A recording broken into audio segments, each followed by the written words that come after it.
Capítulo 7. Perguntou-lhe então o sumo sacerdote: É realmente assim? Respondeu ele: Irmãos e pais, escutai. O Deus da glória apareceu a nosso pai Abraão, quando estava na Mesopotâmia, antes de ir morar em Harã, e disse-lhe: Sai de teu país e da tua parentela, e vai para a terra que eu te mostrar. Ele saiu da terra dos caldeus e foi habitar em Harã. Dali, depois que lhe faleceu o pai, Deus o fez passar para esta terra em que vós agora habitais. Não lhe deu nela propriedade alguma, nem sequer um palmo de terra, mas prometeu dar-lhe em posse e depois dele a sua posteridade, quando ainda não tinha filho algum. Eis como falou Deus: Sua descendência habitará em terra estranha, e será reduzida à escravidão e maltratada pelo espaço de 400 anos. Mas eu julgarei a nação que os dominar, diz o Senhor, e eles sairão e me prestarão culto neste lugar. E deu-lhe a aliança da circuncisão. Assim, Abraão teve um filho, Isaque, e passados 8 dias o circuncidou, e Isaque a Jacó, e Jacó os 12 patriarcas. Os patriarcas invejosos de José venderam-no para o Egito, mas Deus estava com ele. Livrou-o de todas as suas tribulações e deu-lhe graça e sabedoria diante do faraó, rei do Egito, que o fez governador do Egito e chefe da sua casa. Sobreveio depois uma fome a todo o Egito e Canaã. Grande era a tribulação, e os nossos pais não achavam o que comer. Mas quando Jacó soube que havia trigo no Egito, enviou pela primeira vez os nossos pais para lá. Na segunda, foi José reconhecido por seus irmãos e foi descoberta ao faraó a sua origem.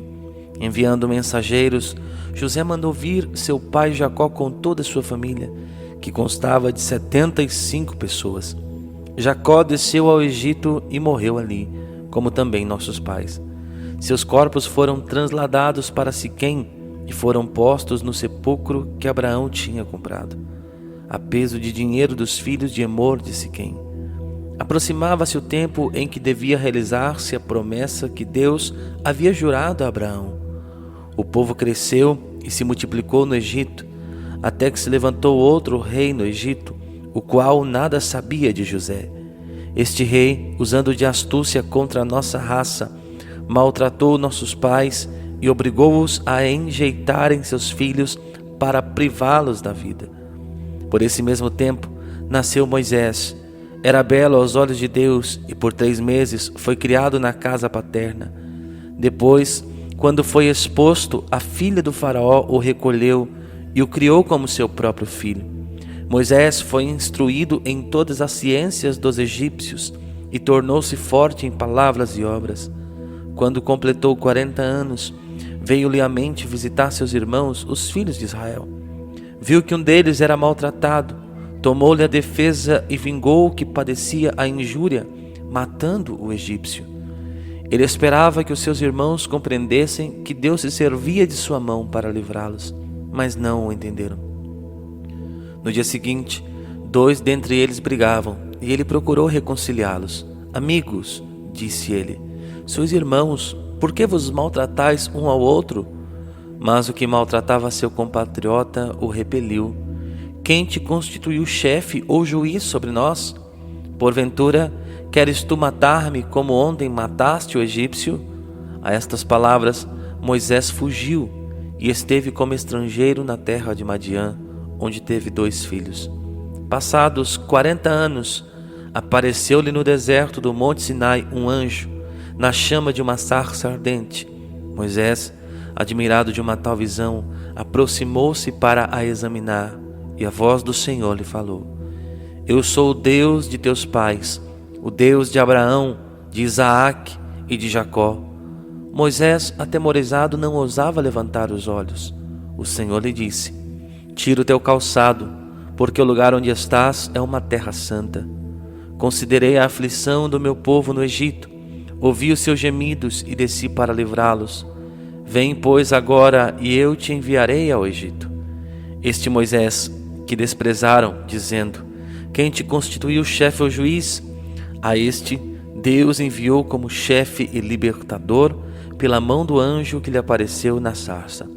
Ele os fez sair do Egito, operando prodígios e milagres na terra do Egito, no Mar Vermelho e no deserto, por espaço de 40 anos. Foi este Moisés que disse aos filhos de Israel: Deus vos suscitará dentre os vossos irmãos um profeta como eu. Este é o que esteve entre o povo congregado no deserto, e com o anjo que lhe falara no monte Sinai, e com os nossos pais, que recebeu palavras de vida para nos-las transmitir. Nossos pais não lhe quiseram obedecer, mas o repeliram. Em seus corações voltaram-se para o Egito, dizendo a Arão: Faze-nos deuses que vão diante de nós, porque quanto a este Moisés, que nos tirou da terra do Egito, não sabemos o que foi feito dele. Fizeram naqueles dias um bezerro de ouro e ofereceram um sacrifício ao ídolo, e se alegraram diante da obra de suas mãos. Mas Deus afastou-se e os abandonou ao culto dos astros do céu, como está escrito no livro dos profetas: Porventura, casa de Israel, vós me oferecestes vítimas e sacrifícios por 40 anos no deserto? Aceitastes a tenda de Moloque e a estrela do vosso Deus Renfão, figuras que vós fizestes para adorá-las. Assim, eu vos deportarei para além da Babilônia. A arca da aliança esteve com os nossos pais no deserto, como Deus ordenou a Moisés que a fizesse conforme o modelo que tinha visto. Recebendo a nossos pais, levaram-na sob a direção de Josué às terras dos pagãos, que Deus expulsou da presença de nossos pais, e ali ficou até o tempo de Davi. Este encontrou graça diante de Deus e pediu que pudesse achar uma morada para o Deus de Jacó. Salomão foi quem lhe edificou a casa. O Altíssimo, porém, não habita em casas construídas por mãos humanas, como diz o profeta: O céu é o meu trono e a terra o escabelo de meus pés. Que casa me edificareis vós? Diz o Senhor. Qual é o lugar do meu repouso? Acaso não foi minha mão que fez tudo isso? Homens de dura cerviz e de corações e ouvidos incircuncisos, vós sempre resistis ao Espírito Santo, como procederam os vossos pais, assim procedeis vós também. A qual dos profetas não perseguiram os vossos pais? Mataram os que prediziam a vinda do justo, do qual vós agora tendes sido traidores e homicidas. Vós que recebestes a lei pelo ministério dos anjos e não a guardastes. Ao ouvir tais palavras, esbravejaram de raiva e rangiam os dentes contra ele. Mas cheio do Espírito Santo, Estevão fitou o céu e viu a glória de Deus, e Jesus de pé à direita de Deus. Eis que vejo, disse ele, os céus abertos e o Filho do Homem de pé à direita de Deus. Levantaram então um grande clamor, taparam os ouvidos e todos juntos se atiraram furiosos contra ele. Lançaram-no fora da cidade e começaram a apedrejá-lo. As testemunhas depuseram os seus mantos aos pés de um moço chamado Saulo, e apedrejavam Estevão, que orava e dizia: Senhor Jesus, recebe o meu espírito. Posto de joelhos, exclamou em alta voz: Senhor, não lhes leves em conta este pecado. A essas palavras, expirou. Capítulo 8. E Saulo havia aprovado a morte de Estevão. Naquele dia, rompeu uma grande perseguição contra a comunidade de Jerusalém. Todos se dispersaram pelas regiões da Judéia e da Samaria, com exceção dos apóstolos. Entretanto, alguns homens piedosos trataram de enterrar Estevão e fizeram grande pranto a seu respeito. Saulo, porém, devastava a igreja. Entrando pelas casas, arrancava delas homens e mulheres e os entregava à prisão. Os que se haviam dispersado iam por toda parte, anunciando a palavra de Deus. Assim, Filipe desceu à cidade de Samaria, pregando-lhes Cristo. A multidão estava atenta ao que Filipe lhe dizia, escutando-o unanemente e presenciando os prodígios que fazia. Pois os espíritos imundos de muitos possessos saíam, levantando grandes brados. Igualmente, Foram curados muitos paralíticos e coxos. Por esse motivo, naquela cidade, reinava grande alegria. Ora, havia ali um homem por nome Simão, que exercia magia na cidade, maravilhando o povo de Samaria, e fazia-se passar por um grande personagem. Todos lhe davam ouvidos, do menor até o maior, comentando: este homem é o poder de Deus, chamado o Grande. Eles o atendiam, porque por muito tempo os havia deslumbrado com as suas artes mágicas. Mas, depois que acreditaram em Filipe, que lhes anunciava o reino de Deus e o nome de Jesus Cristo, homens e mulheres pediam o batismo. Simão também acreditou e foi batizado. Ele não abandonava Filipe, admirando, estupefato, os grandes milagres e prodígios que eram feitos. Os apóstolos que se achavam em Jerusalém, tendo ouvido que a Samaria recebera a palavra de Deus, enviaram-lhe Pedro e João. Estes, assim que chegaram, fizeram oração pelos novos fiéis, a fim de receberem o Espírito Santo, visto que não havia descido ainda sobre nenhum deles, mas tinham sido somente batizados em nome do Senhor Jesus. Então, os 2 apóstolos lhes impuseram as mãos e receberam o Espírito Santo. Quando Simão viu que se dava o Espírito Santo por meio da imposição das mãos dos apóstolos, ofereceu-lhes dinheiro, dizendo: dá-me também este poder, para que todo aquele a quem impuser as mãos receba o Espírito Santo. Pedro respondeu: maldito seja o teu dinheiro e tu também, se julgas poder comprar o dom de Deus com dinheiro. Não terás direito nem parte alguma neste ministério, já que o teu coração não é puro diante de Deus. Arrepende-te desta tua maldade e roga a Deus, para que, sendo possível, te seja perdoado este pensamento do teu coração.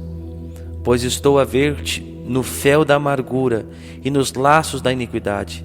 Retorquiu Simão: rogai vós por mim ao Senhor, para que nada do que haveis dito venha a cair sobre mim. Os apóstolos, depois de terem dado testemunho e anunciado a palavra do Senhor, voltaram para Jerusalém e pregavam a boa nova em muitos lugares dos samaritanos. Um anjo do Senhor dirigiu-se a Filipe e disse: levanta-te e vai para o sul, em direção do caminho que desce de Jerusalém a Gaza, a deserta. Filipe levantou-se e partiu. Ora, um etíope eunuco, ministro da rainha Cândace, da Etiópia e superintendente de todos os seus tesouros, tinha ido a Jerusalém para adorar. Voltava sentado em seu carro lendo o profeta Isaías. O Espírito disse a Filipe: aproxima-te para bem perto deste carro.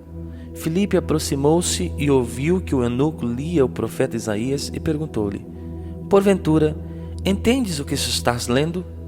Respondeu-lhe: como é que posso, se não há ninguém que me explique? E rogou a Filipe que subisse e se sentasse junto dele. A passagem da Escritura que ia lendo era esta: como ovelha foi levada ao matadouro, e como cordeiro mudo diante do que o tosquia, ele não abriu a sua boca. Na sua humilhação foi consumado o seu julgamento. Quem poderá contar a sua descendência? Pois a sua vida foi tirada da terra. O eunuco disse a Filipe: rogo-te que me digas de quem disse isto o profeta, de si mesmo ou de outrem? Começou então Filipe a falar, e principiando por esta passagem da Escritura, anunciou-lhe Jesus. Continuando o caminho, encontraram água. Disse então o eunuco: eis aí a água, que impede que eu seja batizado? Filipe respondeu: se crês de todo o coração, pode sê-lo. Eu creio, disse ele, que Jesus Cristo é o Filho de Deus. E mandou parar o carro. Ambos desceram a água e Filipe batizou o eunuco. Mal saíram da água, o Espírito do Senhor arrebatou Filipe dos olhares do eunuco, que cheio de alegria continuou o seu caminho. Filipe, entretanto, foi transportado a Azoto. Passando além, pregava o evangelho em todas as cidades, até que chegou a Cesareia. Capítulo 9. Enquanto isso, Saulo só respirava ameaças e morte contra os discípulos do Senhor. Apresentou-se ao príncipe dos sacerdotes e pediu-lhe cartas para as sinagogas de Damasco, com o fim de levar presos a Jerusalém todos os homens e mulheres que achasse seguindo essa doutrina. Durante a viagem, estando já perto de Damasco, subitamente o cercou uma luz resplandecente vinda do céu. Caindo por terra, ouviu uma voz que lhe dizia: Saulo, Saulo, por que me persegues? Saulo disse: Quem és, Senhor? Respondeu ele: Eu sou Jesus, a quem tu persegues. Duro te é recalcitrar contra o aguilhão. Então, trêmulo e atônito, disse ele: Senhor, que queres que eu faça? Respondeu-lhe o Senhor: Levanta-te, entra na cidade. Aí te será dito o que deves fazer. Os homens que o acompanhavam enchiam-se de espanto, pois ouviam perfeitamente a voz, mas não viam ninguém. Saulo levantou-se do chão. Abrindo, porém, os olhos, não via nada. Tomaram-no pela mão e o introduziram em Damasco, onde esteve 3 dias sem ver, sem comer nem beber. Havia em Damasco um discípulo chamado Ananias. O Senhor, numa visão, lhe disse: Ananias. Eis-me aqui, Senhor, respondeu ele. O Senhor lhe ordenou: Levanta-te e vai à rua direita e pergunta em casa de Judas por um homem de Tarso, chamado Saulo. Ele está orando. Este via numa visão um homem chamado Ananias entrar e impor-lhe as mãos para recobrar a vista. Ananias respondeu: Senhor, muitos já me falaram deste homem, quantos males fez aos teus fiéis em Jerusalém. E aqui ele tem poder dos príncipes dos sacerdotes para prender a todos aqueles que invocam o teu nome. Mas o Senhor lhe disse: Vai, porque este homem é para mim um instrumento escolhido, que levará o meu nome diante das nações, dos reis e dos filhos de Israel. Eu lhe mostrarei tudo o que terá de padecer pelo meu nome. Ananias foi, entrou na casa, impondo-lhe as mãos, disse: Saulo, meu irmão, o Senhor, esse Jesus que te apareceu no caminho, enviou-me para que recobres a vista e fiques cheio do Espírito Santo. No mesmo instante, caíram dos olhos de Saulo umas como que escamas, e recuperou a vista. Levantou-se e foi batizado. Depois tomou alimento e sentiu-se fortalecido. Demorou-se por alguns dias com os discípulos que se achavam em Damasco. Imediatamente começou a proclamar pelas sinagogas que Jesus é o Filho de Deus. Todos os seus ouvintes pasmavam e diziam: Este não é aquele que perseguia em Jerusalém os que invocavam o nome de Jesus? Não veio cá só para levá-los presos aos sumos sacerdotes? Saulo, porém, sentia crescer o seu poder e confundia os judeus de Damasco, demonstrando que Jesus é o Cristo. Decorridos alguns dias, os judeus deliberaram em conselho matá-lo. Essas intenções chegaram ao conhecimento de Saulo. Guardavam eles as portas de dia e de noite para matá-lo. Mas os discípulos, tomando-o de noite, fizeram-no descer pela muralha dentro de um cesto. Chegando a Jerusalém, tentava ajuntar-se aos discípulos, mas todos o temiam, não querendo crer que se tivesse tornado discípulo. Então Barnabé, levando-o consigo, apresentou-o aos apóstolos e contou-lhes como Saulo vira o Senhor no caminho, e que lhe havia falado, e como em Damasco pregara com desassombro o nome de Jesus. Daí por diante permaneceu com eles, saindo e entrando em Jerusalém e pregando destemidamente o nome do Senhor. Falava também e discutia com os helenistas, mas estes procuravam matá-lo. Os irmãos, informados disso, acompanharam-no até Cesareia e dali o fizeram partir para Tarso. A igreja gozava então de paz por toda a Judeia, Galiléia e Samaria. Estabelecia-se ela caminhando no temor do Senhor, e a assistência do Espírito Santo a fazia crescer em número. Pedro, que caminhava por toda parte de cidade em cidade, desceu também aos fiéis que habitavam em Lida. Ali achou um homem chamado Enéias, que havia 8 anos jazia paralítico num leito. Disse-lhe Pedro: Enéas, Jesus Cristo te cura. Levanta-te e faze tua cama. E levantou-se imediatamente.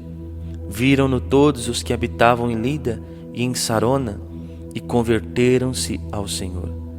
Em Jope havia uma discípula chamada Tábita, em grego Dorcas. Esta era rica em boas obras e esmolas que dava. Aconteceu que adoecera naqueles dias e veio a falecer. Depois de a terem lavado, levaram-na para o quarto de cima. Ora, como Lida fica perto de Jope, os discípulos, ouvindo dizer que Pedro aí se encontrava, enviaram-lhe 2 homens rogando-lhe: Não te demores em vir ter conosco. Pedro levantou-se imediatamente e foi com eles. Logo que chegou, conduziram-no ao quarto de cima. Cercavam-no todas as viúvas, chorando e mostrando-lhe as túnicas e os vestidos que Dorcas lhes fazia quando viva.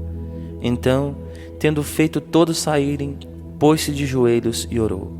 Voltando-se para o corpo, disse: Tábita, levanta-te.